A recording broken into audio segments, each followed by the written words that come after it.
Welcome back, beautiful tri-state area. You're listening to A Moment of Zen right here on 710 WOR, the voice of New York, iHeartRadio. I'm your host, Zen Sams. Up next, in America's favorite pharmacist segment, brought to you by Bioptimizers.com, we're chatting with the amazing Phil Cowley. He's joined by model and celebrity real estate agent and Instagram celebrity Rudy Bundini. Now, Rudy has modeled for Nike, Armani, Versace, and Calvin Klein. That's just to name a few. He's walked numerous runways, shot on many campaigns, been on over a dozen magazines and counting, and of course, so many billboards. Today, they join me to chat men's health, men's wellness, and why men cost the healthcare system 1.5 times more than us ladies do. Welcoming now to the show are my dear friends, Rudy Bundini and Phil Cowley. Welcome, superstars. Well, hey, thank you so much. I'm excited to be here. Thank you very much for having me. All right, let's dive right in. Phil, we talked about this just the other day. Men's life expectancy is 5 years shorter than women's. The cost to the medical system is 1.5 times more, and 12% of all men are in fair to poor health. What do you think is the greatest contributor to this crisis? Well, if it was just one, it'd be super easy to fix, but I think that there are multiple contributors to it. And I think the biggest one that's come out over the last few years is mental health issues. If you start looking at the fact that men are substantially more addicted to both alcohol and drugs and still smoke at a higher rate than women, and then if you throw in the fact that the suicide rates of men are climbing, especially in the later years of their lives, it creates this chasm of potential issues. And I think it starts young because I think early on in life, we're told that if you get sick or if you're hurt, you just rub a little dirt in it and keep going instead of go see a doctor when it's easy to take care of. So I think the societal pressures on men to be tough when they're younger are now showing up as us dying earlier when we're older. When you put it like that, that's exactly why this is happening. And the greatest contributor to the crisis of men's health is weak demand for healthcare services, because men are more resistant to seeking medical help compared to women. And the reluctance of men to see doctors leads to a higher cost burden on the healthcare system, estimated at over $100 billion. So it does have a ripple effect. Now, Rudy, a Yale study shows women are 33% more likely to see a doctor, twice as likely to be treated for a chronic disease. Men have always been more resistant to seeing doctors, which is attributed to more than $100 billion, like I just said, in excess costs to the healthcare system. Have you ever waited too long to see a doctor, and why? And what do you think it's about men that makes them so resistive to care? Well, yes, I have. I remember in my earlier ages, I had a broken hand and I waited over a week, and the hand was turning blue when I went and see a doctor because I was just having this tough it up mentality, and also the social expectation around masculinity is often discouragement for seeking help, and well, Phil said it well. Put some dirt on it and keep going. So I haven't been an exception from this fact. So I have also dealt with the same issue. And although I know it's not logical, but this is kind of like a thread that as we grow up, we adopted based on the social expectation of men. Waiting too long to see a doctor definitely is going to have serious consequences, not only to men's health, but to anybody's health, because it delays the diagnosis and treatment of potential health issues. And men's resistance to care stems from various factors, like you just said: societal expectations of masculinity, fear of vulnerability, and of course, cultural norms that discourage seeking help. Now, Phil, suicide rates are 4 times higher in men. Why do you think these numbers are getting worse, and how do we fix this? I think it's that isolation of masculinity. And I think that there's not probably a better way to put it than isolation of masculinity. When you're happy, you're around everybody else. But the second you start feeling anxious or alone, you isolate yourself. And it has a lot to do with how our hormones work. Men's hormones are mostly testosterone. In order to make estrogen, we have to convert it. And estrogen is the primary way that we get oxytocin. Oxytocin is the reason why that we connect as human beings. So in men's case, especially elderly men, your testosterone starts to drop. So you don't have as much need to connect with people. Well, that leads to isolation, especially with anxiety and depression. That leads to violent acts that take people way too young. I mean, we look at people like Robin Williams, who anybody would have spent time with. He felt alone. He felt scared, and he took his own life. And I think a lot of it has to do with that men have a tendency to isolate when they should be gathering people around them. The increasing suicide rates among men are definitely attributed to a complex interplay of factors. We have mental health stigma, lack of access to mental health care, and societal pressure to conform to traditional masculine norms, like you both just said it on your own. And to address this crisis, I mean, several measures, of course, need to be taken, and this includes what we're doing: promoting mental health awareness, reducing stigmas surrounding men's health, and improving access. I think this is a critical one: improving access to mental health care services and providing targeted support programs for men struggling with mental health issues, because that's the root of it all. Now, Rudy, as a model and influencer constantly in the public eye, what do you struggle with the most, and how do you maintain a healthy balance? Well, definitely maintaining and balancing public expectation and personal well-being has been a struggle, uh, even for me personally. And to find this balance, I personally prioritize mental health, and I establish some boundaries and emphasize on genuine connection with my audience. Also, at the same time, in my personal level, I surround myself with a supportive network of uh, group of people to kind of navigate the pressure of being a model and influencer, and at the same time to be able to have my personal life to lead somewhere And uh, safer. Yes. there's a lot of pressures. I mean, you are also a luxury real estate agent. You vacillate between two very separate worlds, from corporate to entertainment and modeling, which is it's filled with a very different perspective. So, you have a very different point of view when you're executing tasks, given what hat you're wearing. And there's controversies surrounding testosterone treatment, for instance. Mainly, it revolves around potential side effects right now, because we know that too much testosterone could lead to cardiovascular risks and prostate cancer. And it's important to weigh the benefits and risks of such treatments on an individual basis and under the guidance of healthcare professionals. But you're always about your body. How hard is it to navigate what's healthy and not healthy for you, Rudy, when it comes to your appearance and your physique? Using testosterone, even in earlier ages, it includes a lot of risk and also the concerning factors of health issues, and also in long term, because then it would be hard for the body to itself produce.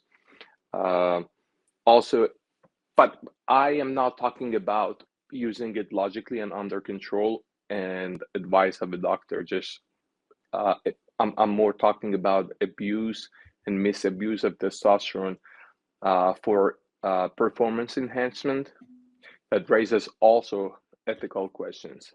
Yes, and I'm glad you said that, because abuse of testosterone is really at the core of all of these issues. Now, Phil, hormones have been proven to play a role in anxiety and depression. As testosterone drops, men's health also drops. What is it about testosterone treatment that creates such a controversy? Because now we just went from one to the other. And what are some natural ways to keep testosterone levels more stable? Back in the 80s, there was this huge push that testosterone was going to lead to this roid rage. In fact, there used to be these commercials where some guy would go Incredible Hulk on his whole family and like rip everything apart. And they'd be these muscle bound, like you'd see them on Muscle Beach kind of guys that come out. And that created this mindset that everybody who takes testosterone does that. And Rudy brought a huge point. Controlled logical was like completely moved. They thought there were only one type. It was going to be the Incredible Hulk, or there was going to be nobody that could do it. And what we find is that testosterone, as we get older, it goes down the same way that women go through menopause, men go through menopause, and our testosterone drops. And that's where you start to see suicide rates go up.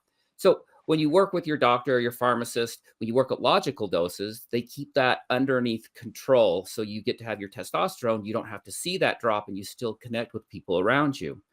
Before you go straight to using testosterone, though, there are a few tricks to it. So about a third of all of our hormones, whether you're male or female, is actually reprocessed in our stomach. So we put it out, and then our bacteria in our gut grab onto it, tweak it back around, and put it back in. So products like Bioptimizers Total Gut Health, which gives you prebiotic and postbiotic, as well as the actual bacteria itself, will help you reabsorb some of your old testosterone and help everything healthy. So you don't have to necessarily put more in.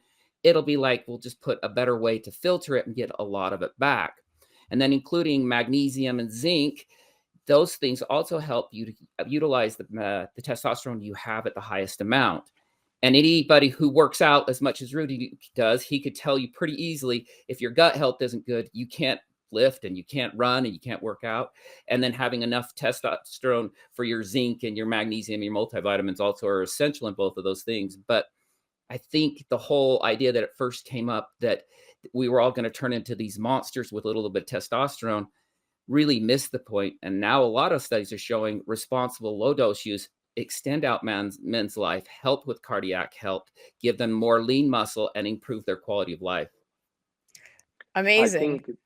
I totally agree with Phil. I think the natural way is the most optimistic way to maintain a stable testosterone level, regular exercises, sufficient sleep, stress management, the diet, which is including zinc and vitamin D. These are, and also staying away from alcohol. The alcohol consumption can also affect the testosterone level. That I think it would be other way to for these lifestyle factors. Without a doubt. I mean, the natural ways to keep testosterone levels, to both your points, more stable are it's natural. It's regular exercise, maintaining a healthy weight, reducing stress levels, getting enough sleep, and consuming a balanced diet rich in nutrients, not rich in ramen noodles, I always say. Um, all of this is extremely important in proper T levels. And if you need that extra boost, Phil just said it. You just head to bioptimizers.com and they have a great supplement. Now, Rudy, alcoholism, smoking, and drug use are all 35% higher in men. What do you think is leading to this difference in gender disparities with the numbers? And what advice do you have for people struggling? Well, this can be from society expectation and coping mechanism or individual vulnerabilities. And I think advice for those who are struggling can include seeking professional help, building a support system and a group of friends, and addressing the root of cause of the behavior through therapy or counseling with professionals like Phil. Exactly, exactly. Now, Phil, you said it well. I mean, exactly. The advice that you give is the advice that any father, mother, brother would give to their child, to their friend, to their neighbor. I mean, but it's important for people to keep hearing this in repetition, and the reminders are extremely important. That's why support systems exist, and it's not redundant to keep putting out the positive information. Now, Phil, there's structural differences in men's brains. Men use 7 times more gray matter in processing, as women use 10 times more white matter. Women's hippocampus is larger, which is responsible for memory and fear, and women have higher levels of natural serotonin and oxytocin, which are the bonding hormones. How do you think this difference affects men's health, and what are some natural ways to increase oxytocin? Oxytocin, again, is the most important hormone for bonding. So men and women actually use different antidepressants. Normally, we try to push up just serotonin, and women do really, really well on what we call the SSRIs. Men, on the other hand, we usually need to add a little bit more norepinephrine because structurally, the amygdala is a little bit different in shape. The women have a much larger hippocampus. We see these changes. And so when you go into a physician's office and you're feeling down, they'll give you Prozac. And men are like, I just don't like it. It's not. And it's because we often use the wrong antidepressants. So when you're going in and you need help, make sure you go in with the idea that I can be different than the last person you saw. And that's a really important point to look at, because men just don't like a lot of the antidepressants that are given out there. When it comes from more of a natural standpoint, men respond well to 5-HTP, which is a precursor. It's an amino acid. It's a precursor to making our own serotonin. And it works really well for men. Men actually do very well on 5-HTP. And then men also do really well, I've found, by increasing DIM. DIM is a diendyl esterified chemical. And by using that, it helps them keep the good amount of estrogen around without destroying it faster. And those are a couple of easy ways to go. But mostly, you want to make sure that you're being treated a little different than your female counterparts. Well, you said it best right there. It's men are from Mars, women are from Venus, and that follows suit even in the way that our brains are mapped out, apparently. So there you have it. Now, Rudy, just going to the gym and seeing results gets harder as you age. What is the hardest part of maintaining your physique, and how does this affect you on a mental health level? And of course, as an expert in staying fit and healthy, what advice do you have to gain lean muscle? Well, as you age, maintaining muscle mass become really challenging because of the factors due to slower metabolism and hormonal changes. The difficulty in sustaining a physical may impact mental health. So these two, I believe that they're going together, and it can also affect the body image and self-esteem in the long run. Uh, for gaining muscle, focus on balanced diet with sufficient protein, and also engage strength training exercises regularly.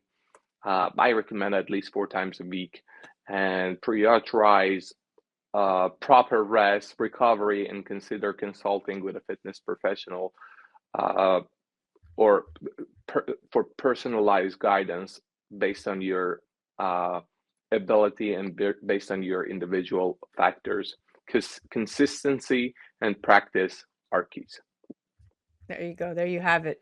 Phil, anything you'd like to add? No, I'm just really grateful for Rudy and for you. And this was awesome. Thank you so much. You got it. That was America's favorite pharmacist, brought to you by Bioptimizers.com. That was our newest and weekly contributor, Phil Cowley. Phil is a pharmaceutical expert and an influencer. He goes by the handle Phil's My Pharmacist. And that was the awesome and incredible Rudy Bundini.